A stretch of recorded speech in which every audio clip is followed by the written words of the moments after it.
TikTok compilation that might wake you up and change your reality. Let's go! Disclaimer: this video is for entertainment purposes only. Please do your own research, as these clips haven't been fact-checked. Show me what $100 worth of food looks like for you where you live. So $100 is around £70 at the minute. I've just done my weekly food shop in Aldi. I spent £73, so I'm going to show you what I got. So I've just unpacked it all. As you can see, I got a lot, but let's break it down. So we've got chicken breasts, sausages, ham, pepperoni, chicken wings, and a free-range chicken. Yogurt, halloumi, smoothie, milk. Just some bits for the fridge: pepperoni, coleslaw, hummus, olives, seafood sticks, garlic bread, etc. Some freezer bits. I'm going to make McDonald's breakfast on Sunday.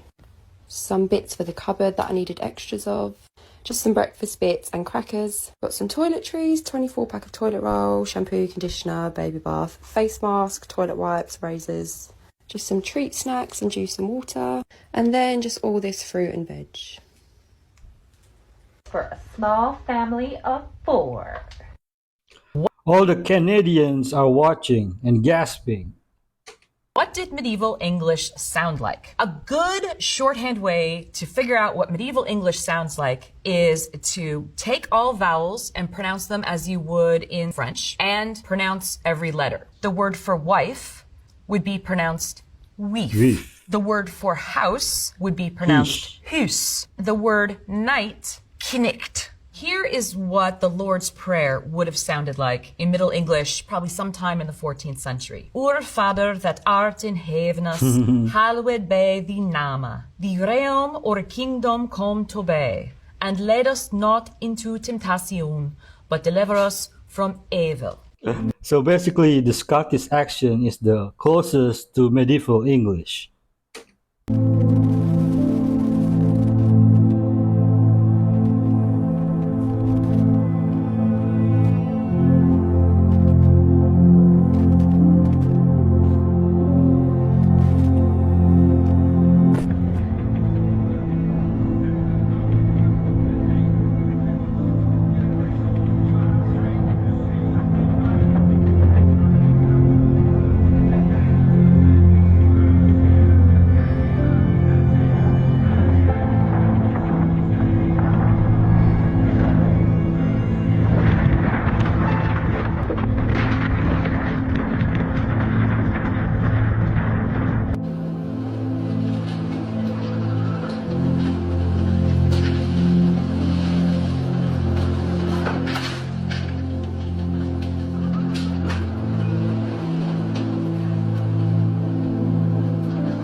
You remember in the Truman Show when every time he tries to leave, some random storm stops him?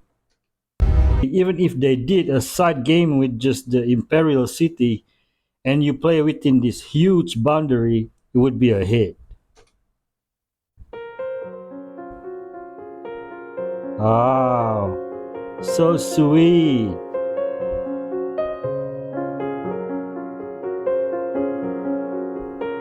Bromance.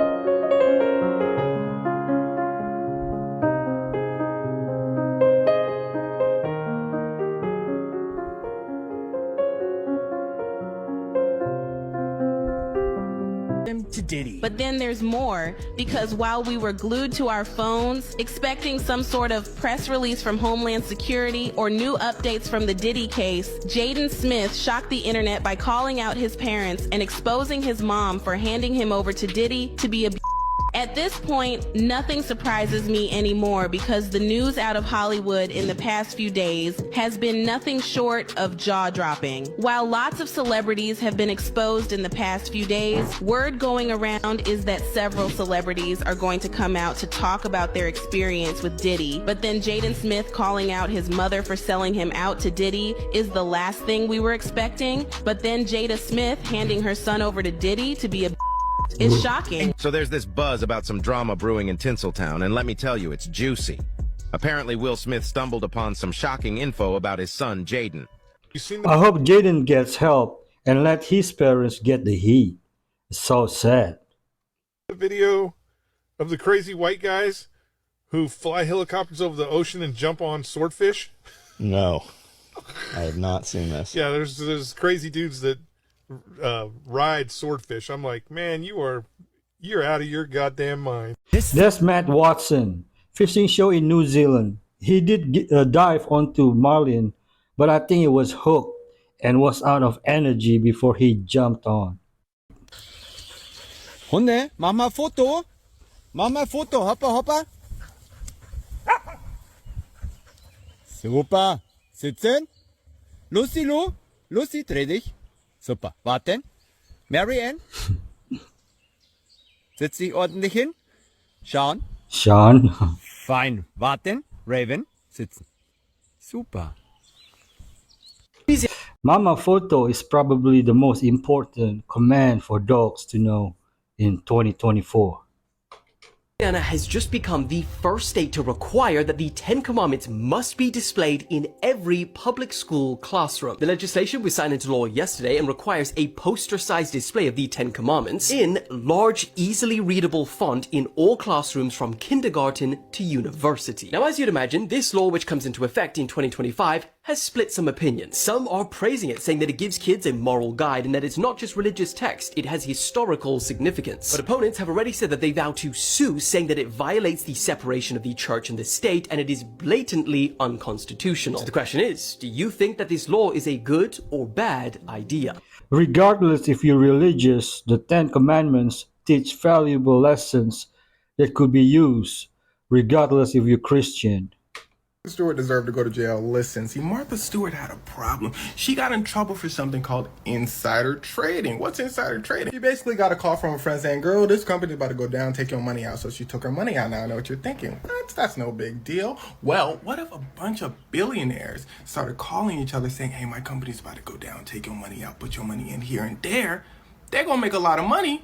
If you have stock in their businesses, you're going to lose a lot of money. But that wasn't her problem. Her problem was about who brought the charges against her. Meet James Comey, aka Light Yagami. You may remember him as the FBI director that Trump fired for basically exposing him about everything. The Russian election, the whole Ukraine thing, that was all James Comey. Just so you can understand what you're dealing with, the day after he gets fired, the FBI go, oh, Trump, you must think we punks. James go,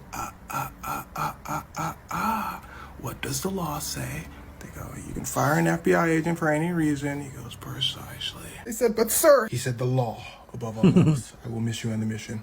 Deuces. Martha didn't stand a chance. Listen closely. She gets a 10-year charge for insider trading. Now, the thing is, it's kind of hard to prove someone was insider trading. All someone has to say is, no one told me the stocks were going to go up and down. I was looking at it on my own. And that's precisely what she did. Judge goes, sounds good to me. You got to remove that charge. James goes, I knew I wasn't going to get you for that. They said, what? He says, are you sure no one told you the stocks were going to go up and down? She goes, yes. Wrong answer. Here are your phone records. Your broker called you just before you pulled out your money. She goes, yeah, but we were just, he says, having a normal conversation. Let me finish. The assistant managing your call was instructed to tell us the same thing until he decided to flip and tell us the truth. You were insider trading. Martha go, what's wrong with him? They go, she go, it don't matter. Everyone? They're lying. Everyone go, we know, girl. Because here's the thing. If you're a beloved celebrity, it's hard to get convicted because, well, you're beloved. James go, word? Say it with your chest in. On the stand, under oath. Martha, look at her lawyers. Her lawyers go.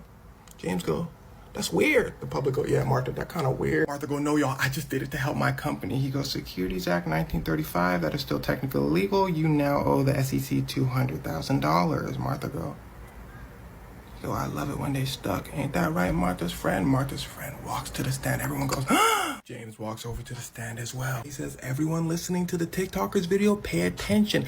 I can't technically prove that she was insider trading, but the fact of the matter is, I asked her if she was, and she said no. If you believe she lied, she can still go to jail. Someone goes, wait, wouldn't that require another trial? He goes, look closer at the charges. Perjury, lying, is one of them. Meaning, he was planning this the whole time. Now, Martha's friend, she said, huh?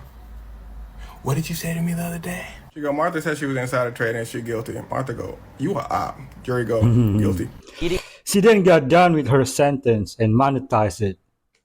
Street food until I get food poisoning. Currently I'm in Lahore, Pakistan, and I'm gonna be walking around finding the weirdest thing I can possibly find and eating it. So let's go.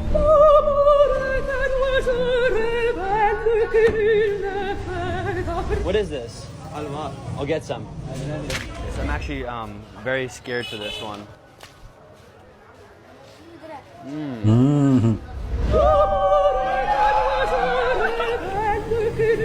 Oh man. Okay, so this is lasse. So it's basically fermented milk. I'm a little nervous right now, but oh, tastes like a milkshake. Very good. Very good. Very, very good. Jalalasi. Jalalasi.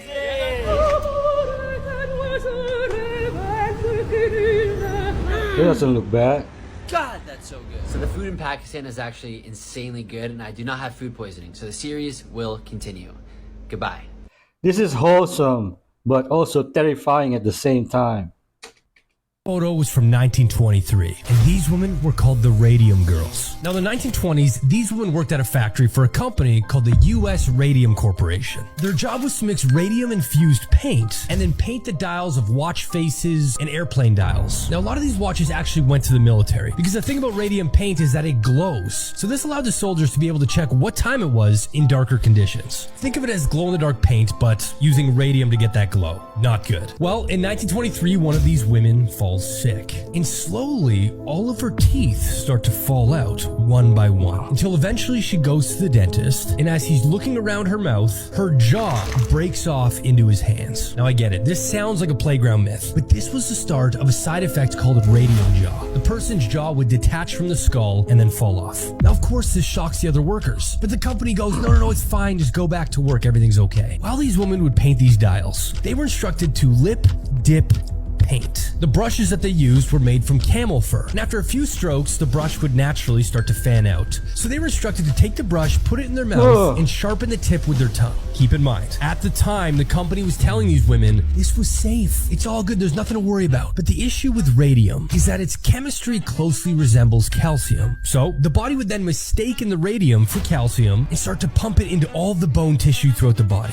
Calcium strengthens bones, whereas radium completely destroys it. And since these women were sharpening their brushes with their mouths, a lot of that radium got absorbed in their teeth and jaws. Not good. Now, unfortunately, the first woman that fell ill did eventually pass away. And the very next year, 50 women from that factory fell sick, 12 of them passing away. At this point, the women start getting very concerned. But again, the company comes in and says, no, don't worry, it's all completely safe, you'll be fine. All of the coworkers that got sick, not related to this at all. Meanwhile, this is crazy. Nobody from the corporation actually handled the radium paint. And if they did, they would use tongs, masks, and lead screens. Well, the next year, the chief chemist ends up passing away, as well as several other female workers. And at this point, the dentists are the first to speak up. They start saying, a lot of your employees are coming in with awful dental health. Their teeth are falling out, we have to do operations, they've got ulcers, and the worst part, after every operation we do, none of the wounds heal, which then causes further infection, so something's going on here. So at this point, some medical investigations start up, and they start running these women through x-ray machines. But keep in mind, x-ray machines back then only filled these women up with more radiation, worsening their symptoms. It's oh my god, like in hindsight, it's so awful. But amongst some of the medical investigations, one of them was paid off by the company. And the goal here was to try and find something else they could pin all these side effects on, something other than their paint. So the company starts urging all medical staff to attribute the issues to syphilis. Now at the time, syphilis was a massive STI going around. And they figured with this being a group of women, they could push this smear campaign, basically putting all the blame on them and saying, look, all these health issues, it's them with syphilis, it's not our paint. It was so brutal. Basically just gaslighting the hell out of these women. Well, a couple years go by and nothing ends up getting done. And all the company does is swaps out the brushes for glass pens. Now when the women start using these glass pens with the idea that they're no longer going to start putting the brushes in their mouths and the pen will work fine. The issue is, as the women started to use these glass pens, they were so much slower. And these women were paid by the dial that they painted. So a lot of them decided to opt back into the brush. And I know what you're thinking. Well, at that point, it's their problem. No, because at this point, Nobody knows what's causing these health issues. They don't know it's the paint. They don't know it's what's right in front of them because they're being told it's safe. Now, at this point, the Radium Girls decide to sue. They search all around and they eventually find a lawyer that will take their case. But the entire process was very slow moving. So slow, in fact, that the women continued to get sick. So much so that some of them had to drop out because they couldn't even raise their arm to take the oath in court. Now, after years and years, eventually the Radium Girls ended up winning in court. But of course, the company tried to get it overturned, and they would appeal and appeal and appeal. The Radium Girls ended up winning 8 times in court before the corporation was forced to pay out. Each Radium Girl ended up getting $177,000, that's been converted for today's rates, and then $10,600 annually for the rest of their lives. Plus, all medical and legal bills were paid by the company. Brutal, brutal, brutal. And that is the story of the Radium Girls. If you guys enjoyed this, please be sure to like and follow for more fun videos like this. Thank you so much for watching, and I'll catch you in the next one. See you guys later. The Radium Girls movie is so good. Highly recommend. Want to go to sleep? It's never really that easy, so the shush train. Shh, shh, shh, shh, shh, shh, shh. Mhm. Shh, shh, shh, shh, shh, shh, shh. Shh, shh, shh, shh. The standard blanket that you renamed Blanky.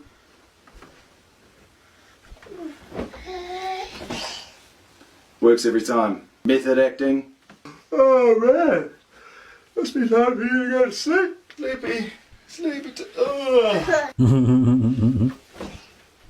The hypnotist.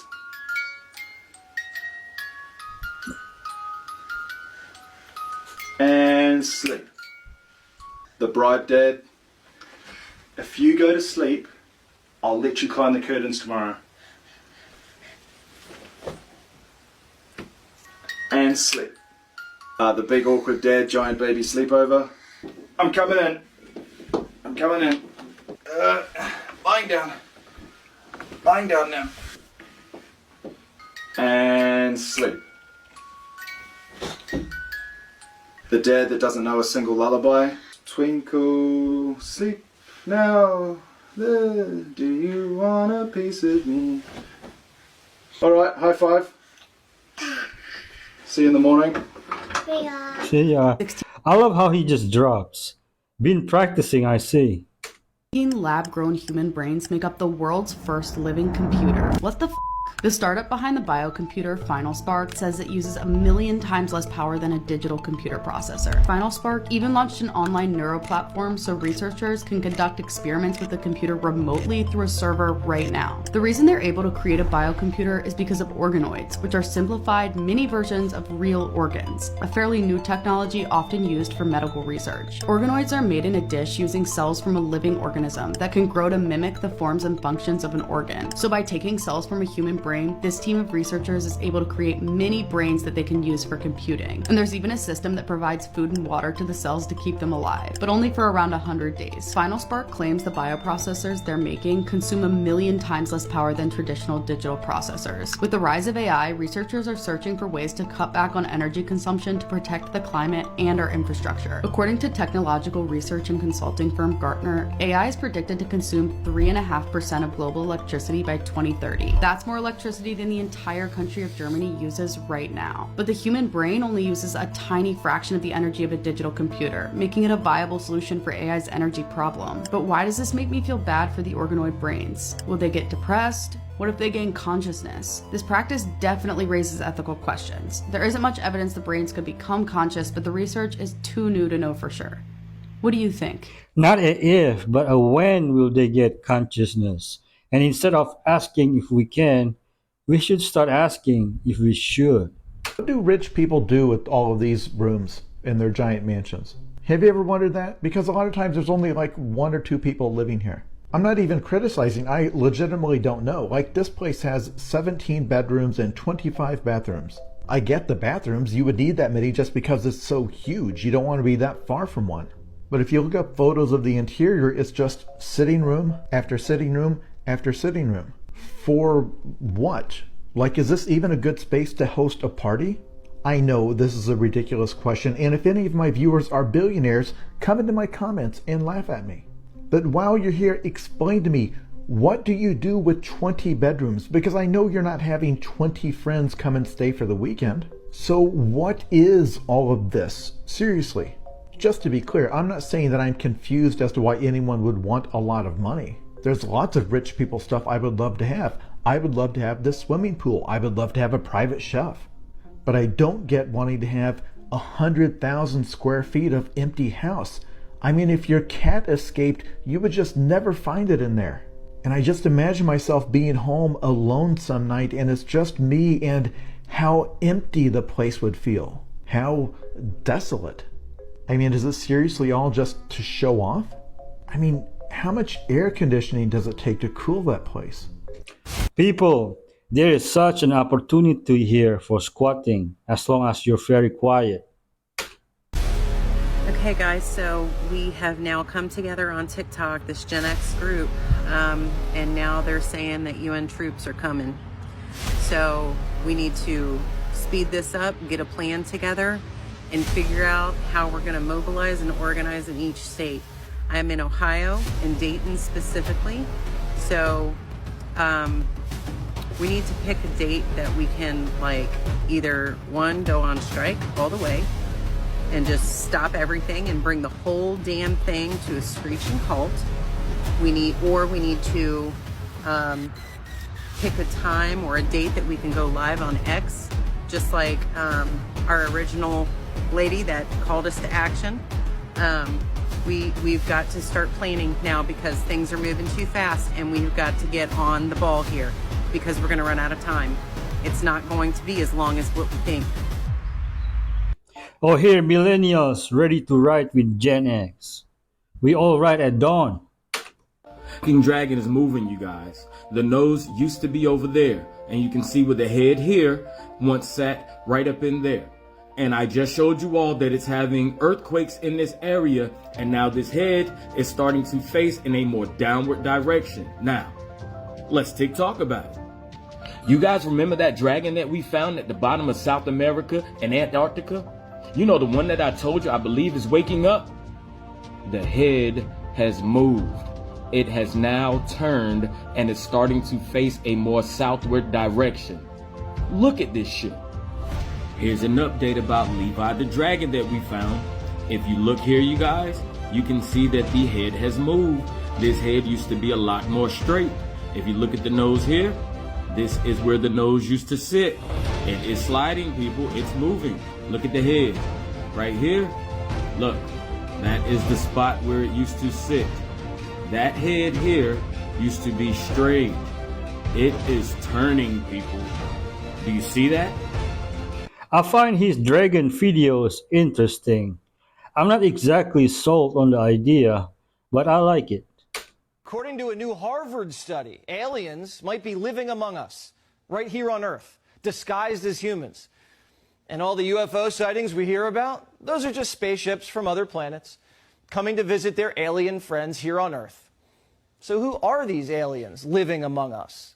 They're called crypto-terrestrials. What? They're highly advanced, incredibly deceptive, and they're capable of hiding in plain sight. There are several theories on the origins of these crypto-terrestrials. Some speculate an advanced ancient civilization was destroyed, with only a few surviving in secrecy, possibly in the base on a moon. Now, we don't know for certain where these crypto-terrestrials are from, or even if they exist, but one thing's for certain. Many believers think that the government knows more than they're letting on. A Pentagon official came forward this week revealing their 7-minute encounter with a glowing turquoise UFO, which gave off enough energy to power a city. That official isn't alone. More UFO whistleblowers are breaking their silence and exposing what they've seen. Watch. Oh my gosh.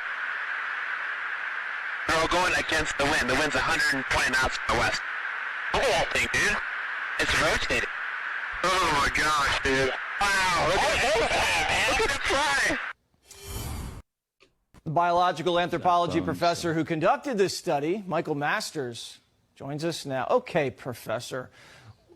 Have you seen one of these, what are they called, crypto-terrestrials living among us?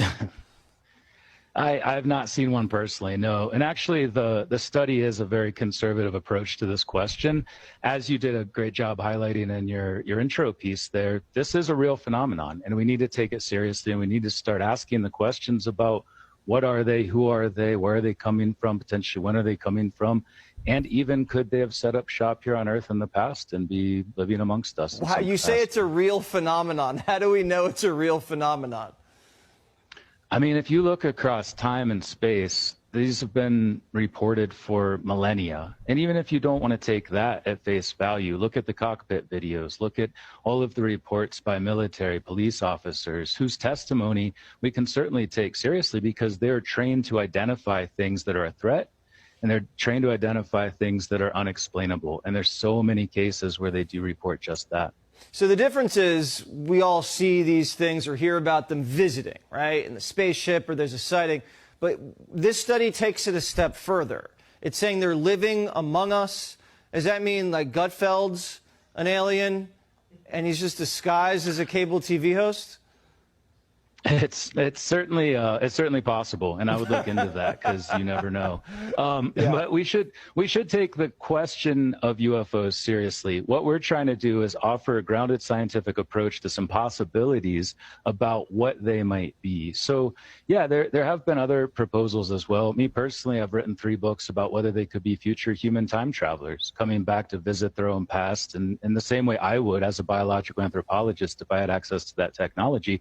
And that is one of the possibilities we include in this paper as well. Oh, I would do that too. I'd go back in time.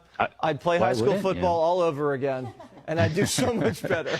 And you know what the other team's going to do because you're from the future. I'd pick off every pass. It'd be great. All right, Michael Masters, thank you again. I got to research some of your studies a little further. Have a great weekend.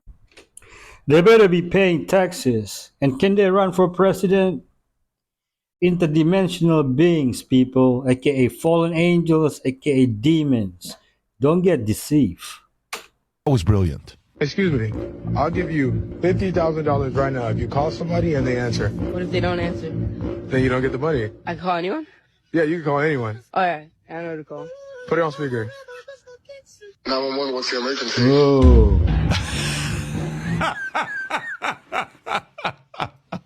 911's going to pick up before my mom's going to pick up. Let me call 911 first. First of all, the guy approaching says, I will give you $50,000 right now, while he's carrying $19. Glen Rose, Texas, they've got a river running through town called the Paluxy River. Back in 1908, the river flooded, ripped off a 2-foot layer of limestone and moved it 20 miles downstream. Underneath was another layer of limestone, so it's no big deal. But that layer underneath had contained hundreds of dinosaur footprints. Roland Bird was in charge of the group of guys digging out the tracks, and he reported there were 15 to 20 inch long, clearly defined human footprints with the dinosaur tracks. One of the best human tracks still had the dermal ridges, I mean like the fingerprints on the toes. You could see them, they were extremely clear for the first few months. We sell castings of one of the human tracks. It's a size 24. The man's stride between steps was about 6 or 7 feet. I would rip my britches every time trying to do that. They sawed one of the tracks across the toes. Looking at it endways, you could see there were depressions where the toes had squeezed the mud down, distorting the lamination lines. These are not carved in, they're not erosion marks, they're compression prints, quite obviously. This guy said finding dinosaur and human footprints together would counter evidence that humans evolved long after dinosaurs. I agree. And would back up the claim that all species, including man, were created at one time. I agree. They sure would back up that claim. They don't want that claim to get out. Interesting.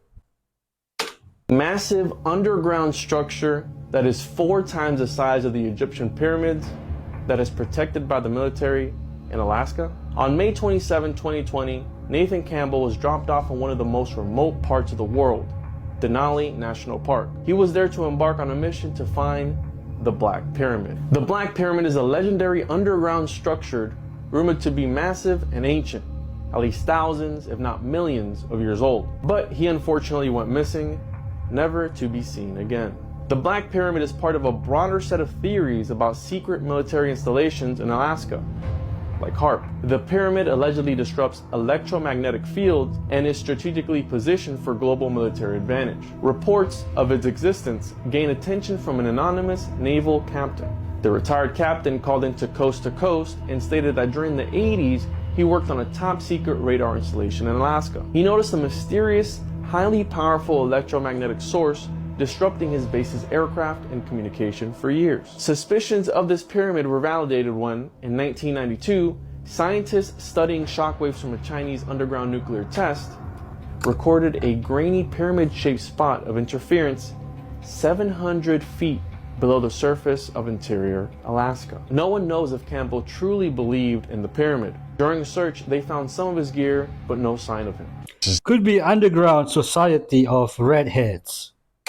Day 312, eating nothing but meat, eggs, and seafood. 4 6-ounce tri-tip sirloin steaks, 6 scrambled eggs. Leftover butter and tallow from cooking the steaks. This is Redmond's real salt. I think most would agree this is a lot of food, but I'm going to eat all of this and feel phenomenal afterwards.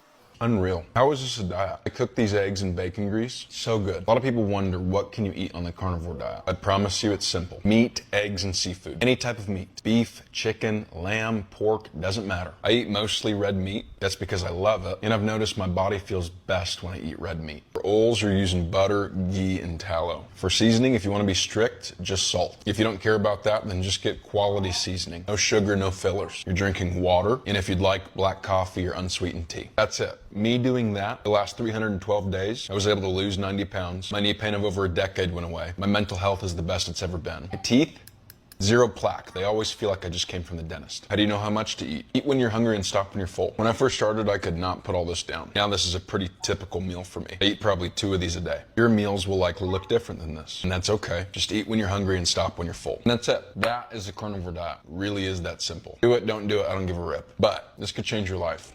If I choose to eat this diet, do I have to throw my plates away and only use cutting boards? Documentary is amazing, and it is astounding that nobody is talking about it. There were parts in this where I genuinely felt afraid for the people involved in this documentary. This is about 2 ordinary men in Denmark who go undercover to expose North Korea. This one guy spends 10 years getting close to people in the government at North Korea, and he even goes to visit North Korea. The other guy pretends to be this rich man who's going to do business with North Korea, and they film and record everything. They almost get caught multiple times. The documentary even discusses how around this time a student from the US went to North Korea for school and stole a propaganda poster. He was caught, tortured, and sent back to the US where he later died. So these people are ruthless, and the videos of him pleading for his life are horrific. The ending of this documentary had my heart racing. Let me know what you guys think about this in the comments, and hit follow for more recommendations. It's on YouTube, you guys, if you want to watch. Hollywood's predictive programming pattern of associating eclipses with the rise of the Antichrist or Beast from Hell. Star Wars Eclipse, technically a game but a movie trailer with it, starts off with ritual summoning and drumming during an intergalactic war being fought with an eclipse. It all culminates in a black goo humanoid being rising up from the depths of underground somewhere.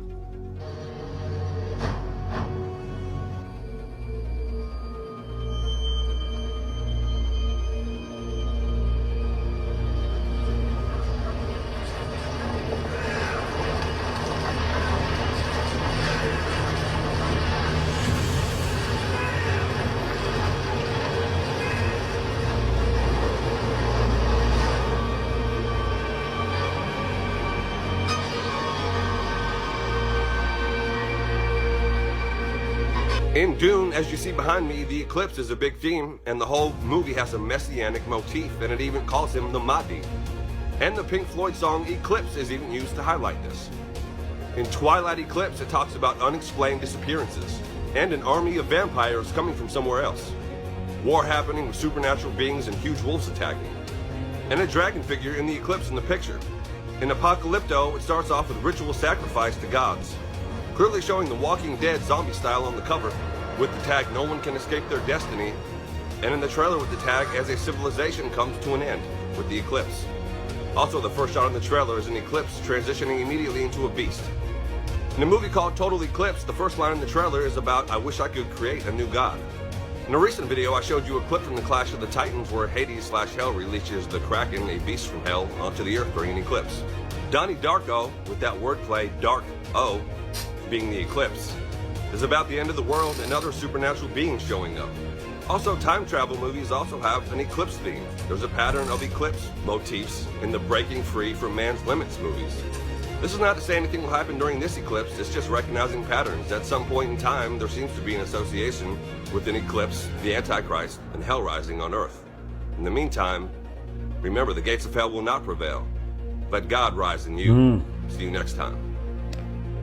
Romans 10:7, or who shall descend into the deep, that is to bring up Christ again from the dead. The things I find most striking is the presence of Antarctica on ancient maps, because we didn't discover it until 1820, and yet it's on maps drawn in the 1500s with great detail, which again were based on much older source maps that have now been lost to us. The astonishing thing is the so-called Pinkerton world map, drawn I think in 1813 or 1818, based on the latest exploration data at that time. And where Antarctica is, it just shows a hole where Antarctica is. Because it was an honest map. Nobody had found it by then. But if you go back to, for example, the Wolsey-Wooler world map drawn in 1530 or thereabouts, you find Antarctica is present. The Orontius Phineas map. That map shows Antarctica exactly where it should be. And it shows it, there we go, right-hand side. There's Antarctica at the tip of South America, just south of South Africa. And what did they call it back then? Well, they call it the Southern Land.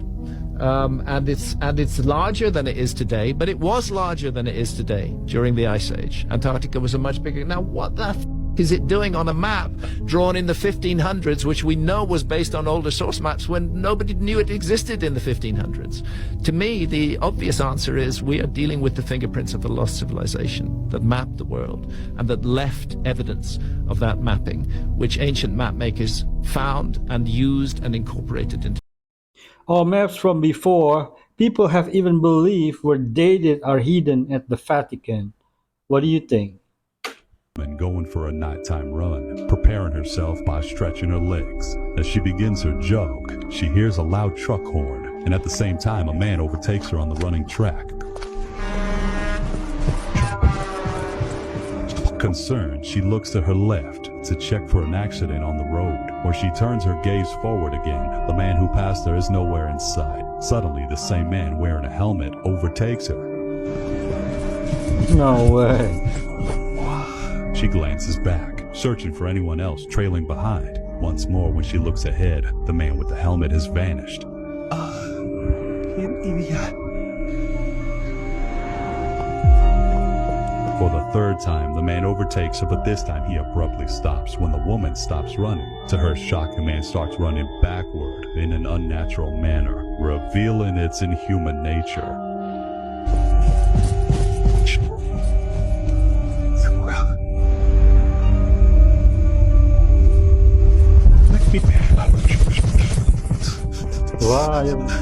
Fear overwhelms her when she instinctively runs away in panic. She rushes into her apartment building and enters the elevator, desperate to reach the safety of her home.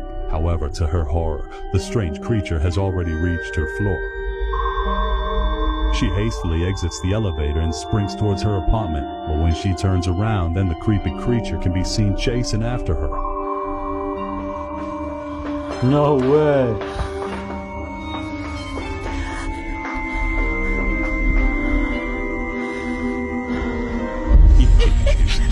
She continues her way into her apartment, but just as she turns to close the door behind her, the mysterious entity can be seen standing ominously at her doorstep. Runs at night alone, ghost or not, that area looks sketchy.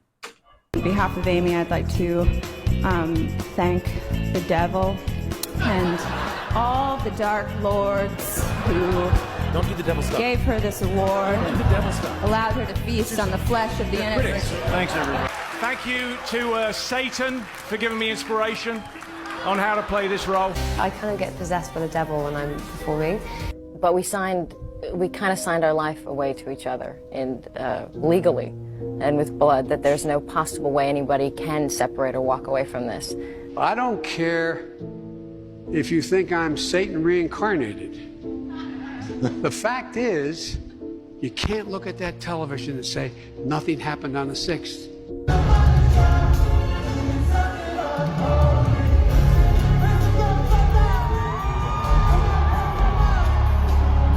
My heart is beating really, really fast. But it's good. It beats with passion. And I'm very honored to be able to receive this amazing award from the depths of my soul.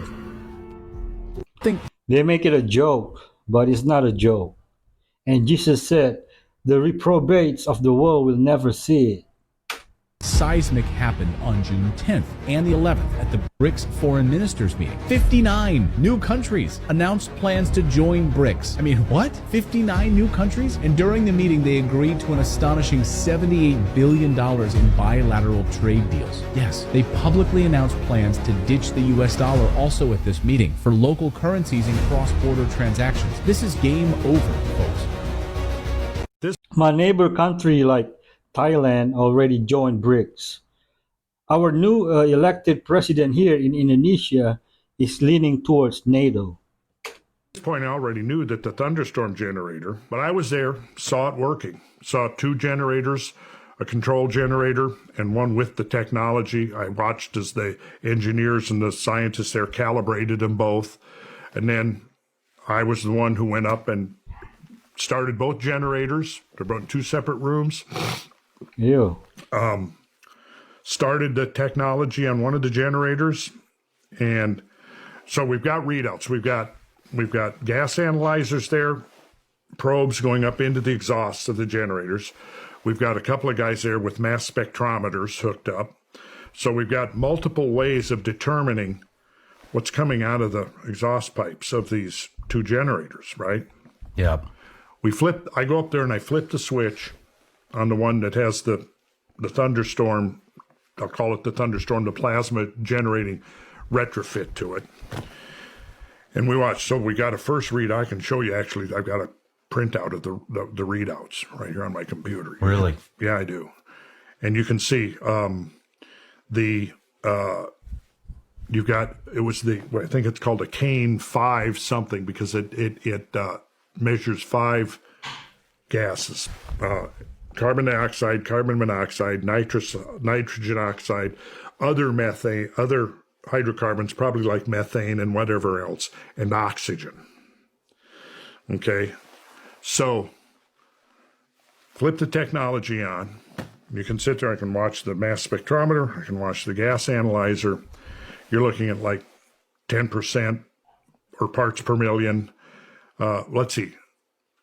Carbon dioxide, carbon monoxide, and oxygen were in percentages. Methane and nitrogen oxide were in parts per million. So basically, oxygen is like at a 4 or 5% coming out of the exhaust, which is about typical for a generator like that. You got, I think, like 10, 11, was it 12% of CO2, CO, etc. So as you're watching it, here's what happens. The carbon dioxide, carbon monoxide, methane, hydrocarbons, and nitrogen oxides start going down. Oxygen starts coming up. Interesting. CO2 zeroes out. Carbon monoxide zeroes out. The nitrogen oxides go down to just a few parts per million, as does the other hydrocarbons.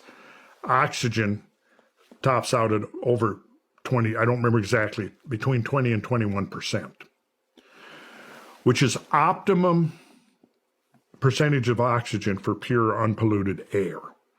So what is now coming out of the generator, the generator with the technology, is pure unpolluted air. No kidding. No kidding. No Whoa. kidding. Yeah.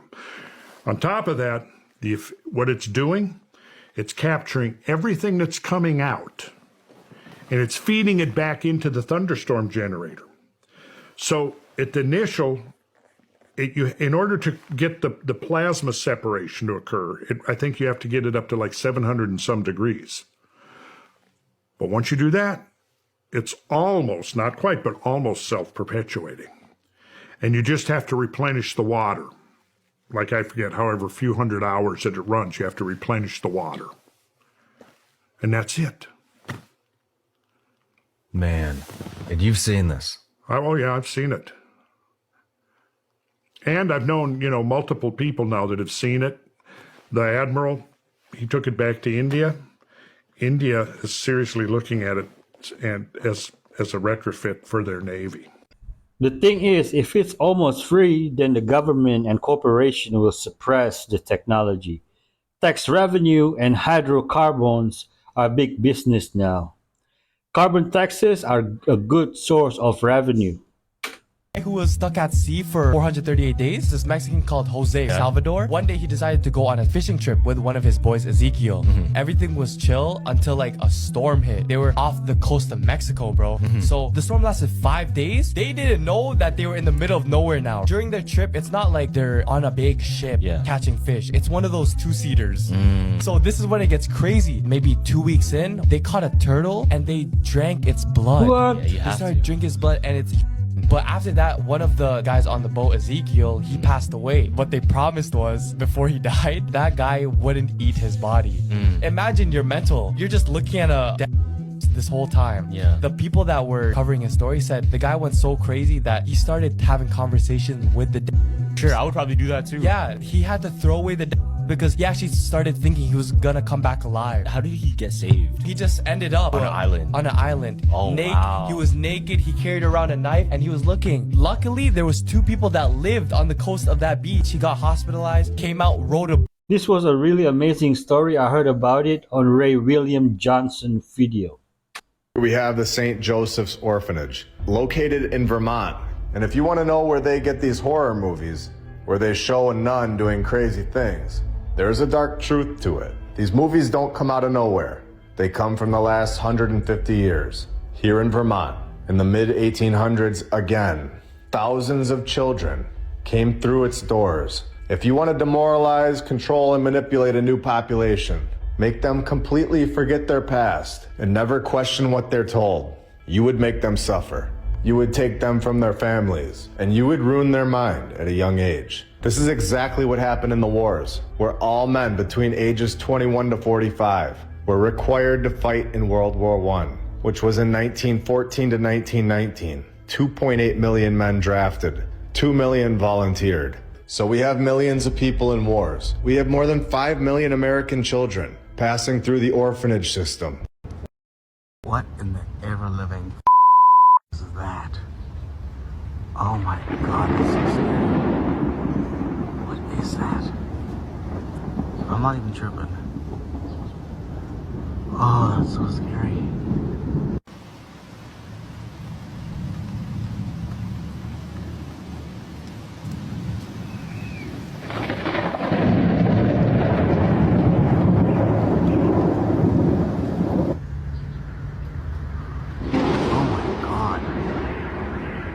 I'm not tripping, right? That's...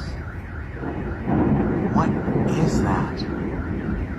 That's an our sky right now. I think this is it. I think this...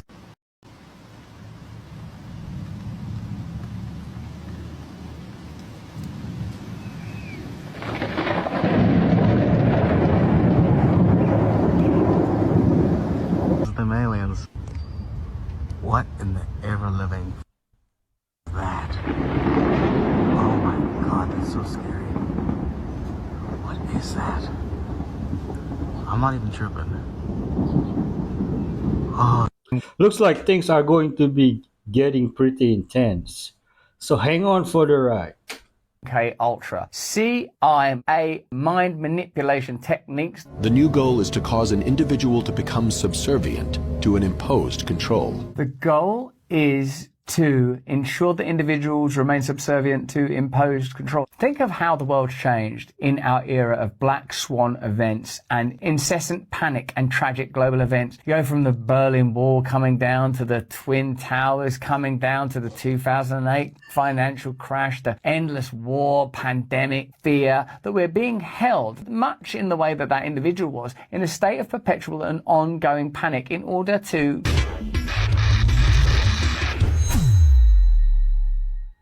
This is why they accuse Russell of those nonsense allegations, because he speaks of this kind of topics. They don't want people knowing all this. Another top-level military officer confirming what most Americans are already starting to believe: aliens do exist. Non-human intelligence exists. Non-human intelligence has been interacting with humanity. This interaction is not new, and it's been ongoing. Well, a retired U.S. Army colonel going on the record insisting aliens are real and already communicating with humans. When we hear non-human intelligence, is that just synonymous with aliens? It is. It's another cute word for alien. And the interesting thing is the person saying this, the very senior former Army officer, Colonel Carl Nell, I mean, he's a chap who's advised people at the very top of the U.S. Army. He's advised as a senior advisor to the U.S. Army Combatant Command. He knows stuff, particularly because he's the former director of the UAP task force. He investigated unidentified anomalous phenomena for the Pentagon, and he's saying a non-human intelligence is real, and furthermore, it's been interacting with humanity for a very long time. At what point will enough be enough and the government just shares what they know? Are they hiding something? And if so, why? Look, I think the government does know it's hiding stuff. What if we lived in a world where the Pentagon decided they're going to officially admit that there's proof out there of UFOs and UAPs? What would happen next? Look, I don't think the public would be that shocked, to be honest. I think there are a lot of very patronising, haughty people in both private aerospace and parts of the defence and intelligence community who think that you and I and the public can't cope with this news and information. I think we can, and I think it's time that the Pentagon, the President, and indeed the intelligence community were far more candid about what they really know. Extraterrestrials, not aliens. And they have been here since the beginning. We call them demons. So this girl opened up a Dybbuk box, and this is what came out of it.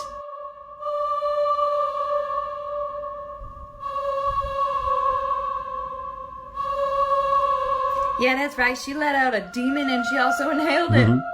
These boxes are designed to entrap evil spirits in them. They're never to be opened. And she just let it out like that. You know, the movie called Possession is great about these boxes.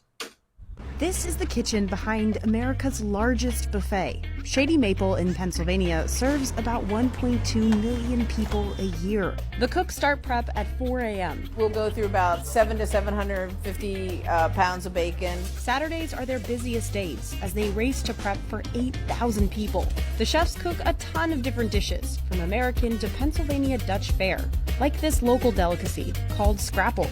At the fryer station, they crisp up sausage patties and links.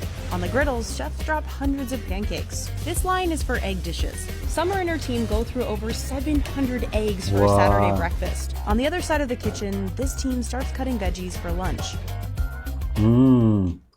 Shady Maple sounds like a retirement home. Look at this, folks. This is near where I live. Sunset time.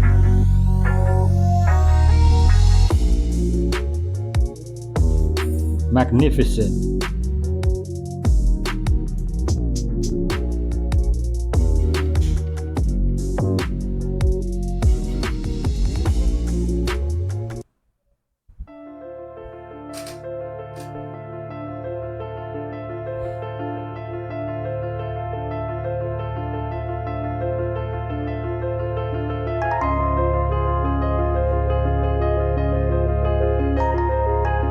Empty house in Bali.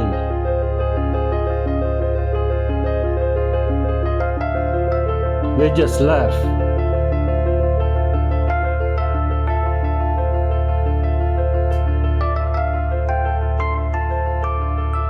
Still in good condition though.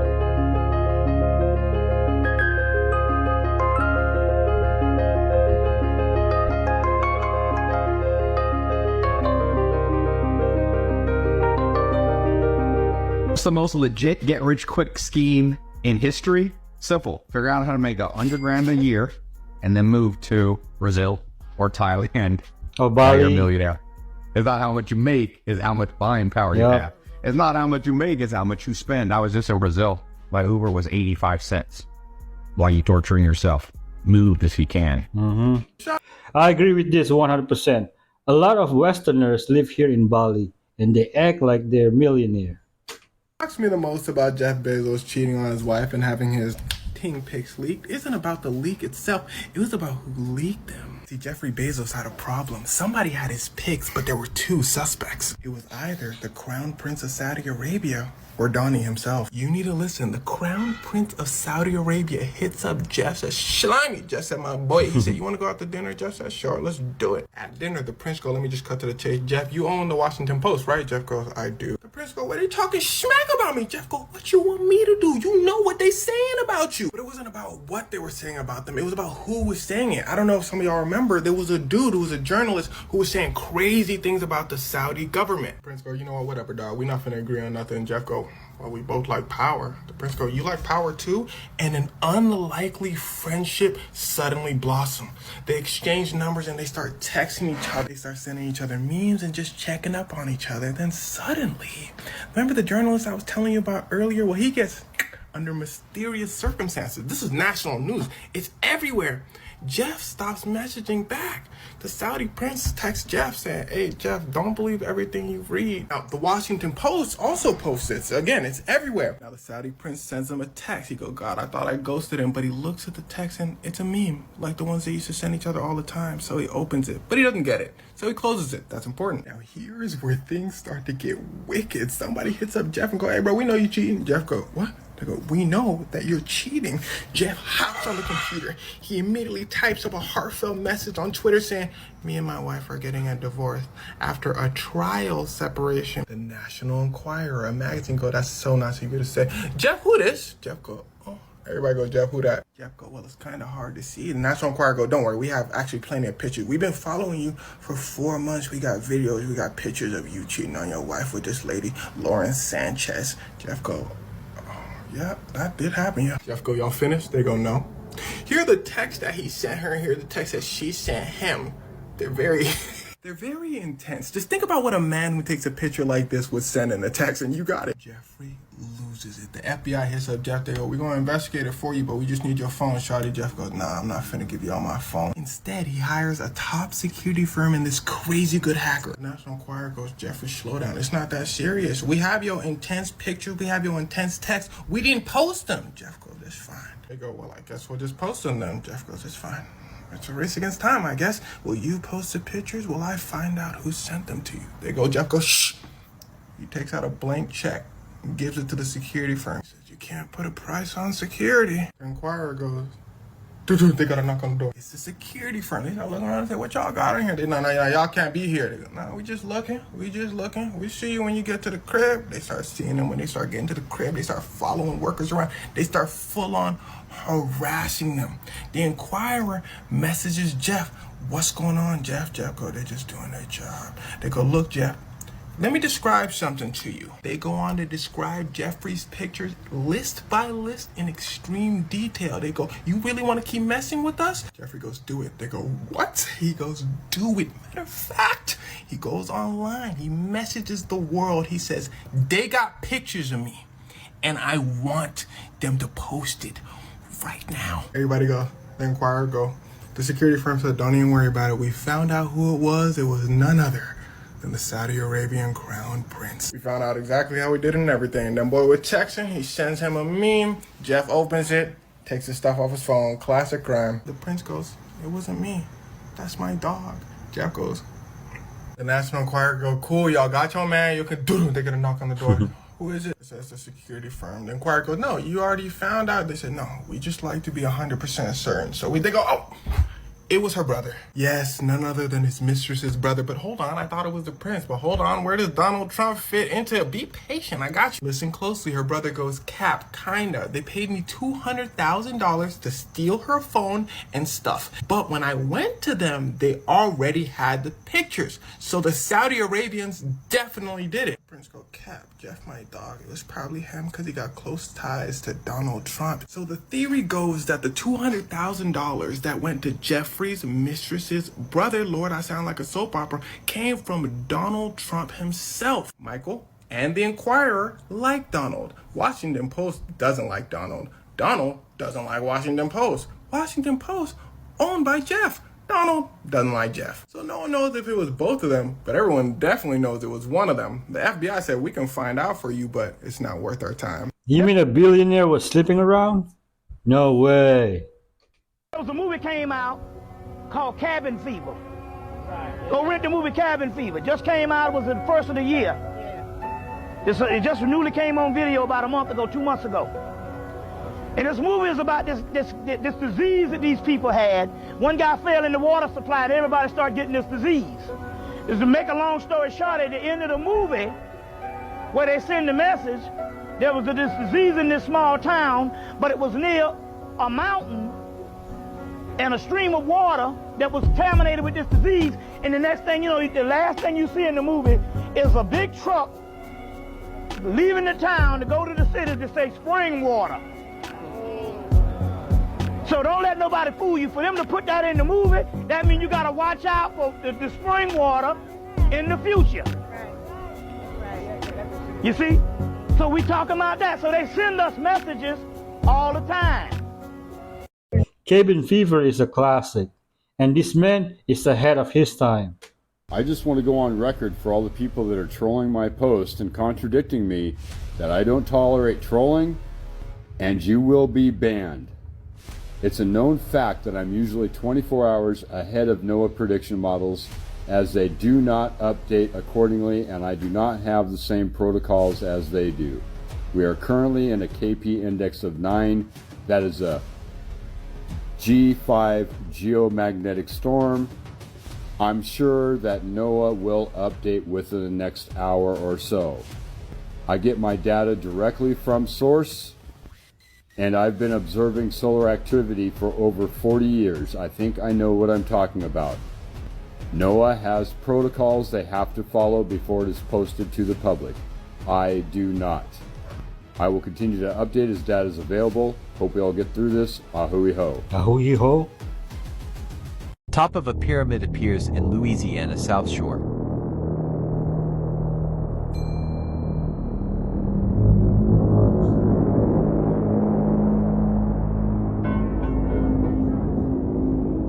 Ah, man. The 1800s. What a time, huh? What a time.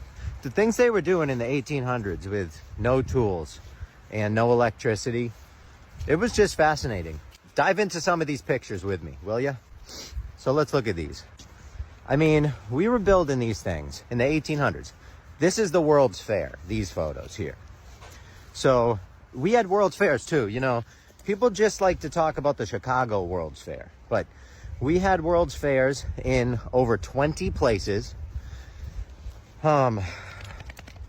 International fairs, World's Fairs, international shows, you know, they all were under different names, but essentially they were World Fairs, and we had them over 20 places, all over the place, in the 1800s and early 1900s. They constructed these unbelievable places. Amazing. I mean, look at these photos. I mean, it's amazing because they constructed them to be torn down, because that's what they did to all of these places, which is just crazy, because these buildings look so amazing. I don't know why you would construct something like this and then rip it down right away in the 1800s with no power tools. It's crazy. Why would you do that? Like, they must have really had it good in the 1800s to be building these things and then just tearing them down, you know? And then, like, they were just putting up cathedrals, so many of them, thousands of them, all over the place in the 1800s. Like, thousands of cathedrals, thousands of giant buildings. I don't get it. It's crazy how they did it with no tools, and then why they knocked them all down is just beyond me. But fire, I don't know. Maybe they just had it so good in the 1800s, you know, before the Civil War, or Lola, relax, after the Civil War, you know, I don't know. I mean, I've always been taught that history was it was hard for them in those times. You know, they had it rough. America didn't really have a lot of money. They were struggling, honestly. So for them to be building these crazy palaces, knocking down, it's just blows my mind anyway. But another interesting thing, come on though, is that they were also building these, putting in these, which are known as the Serpent Mounds in Ohio. And the interesting thing about these is that, like the pyramids of Giza, if you know a lot about the pyramids of Giza, they are perfectly in line with stars in Orion's belt. And they have been for at least 4,000 years since, you know, mainstream science says that they've been there. It's just interesting that all those years, those stars have never moved. They've always stayed the same. With the Earth spinning and cycling through space like crazy, millions of miles a year, you'd think that one of those stars would be out of line, you know? It's just weird. But anyway, Serpent Mounds is in Ohio, and this is amazing because they credit someone in the 1800s. Again, 1800s gets a lot of credit for doing some crazy things, some really crazy things. These mounds, look at all of the alignments that these mounds have in this picture here. Look at the alignments. It's quite fascinating. It's really unbelievable. So they were not only, they were making World's Fairs all over the place, you know, amazing architecture, just massive buildings beyond belief with no machinery. I don't even know how they did it. It's unbelievable. Just, I guess men back then were better, I guess, harder workers or something, because I can't imagine it today. I mean, I've asked many construction crews how much time it would take to build structures like this, and they say years, you know, at the minimum. I mean, a year just to get the right, get all everything together. A full year, you know? You got to get all the parts and all the pieces and get it organized, and then make sure that the companies show up and get the deliveries going on time and everything. I mean, it's a lot of work. Get the crews going, get places for the crews to stay. That's a lot of people, thousands of people to make something like that. It just blows my mind. I mean, at the very least, we were just really amazing builders back then. You know, we knew what we were doing. No tools, horse and buggy, you know, donkeys, carts. I mean, we knew what we were doing. Or, you know, maybe it's not quite like that, and we've been lied to. I think option 2 makes a little bit more sense, but then again, this is for your entertainment. My lunch break on YouTube is also very descriptive, and he digs pretty deep. People need to stop asking questions and start watching basketball. All right, folks, I'm going to end our video with this coming clip. Be kind to each other. If you haven't subscribed, please do. And don't forget to like or dislike so I can make better content. Thank you for staying till the end. There's a free gift below if you like. Thank you for watching. Have a prosperous day, and God bless. Archaeologists just found a 3,500-year-old ancient Egyptian coffin with an engraving inside that looks exactly like Marge Simpson. The lid shows a yellow-coloured woman dressed in green along with a blue crown that is obviously similar to Marge's famous tall blue hair. Reportedly, the tomb dates back to the New Kingdom 20th dynasty, circa 1186 to 1069 BC, and features the goddess Nut. One Reddit user said, "So the Egyptians predicted the Simpsons."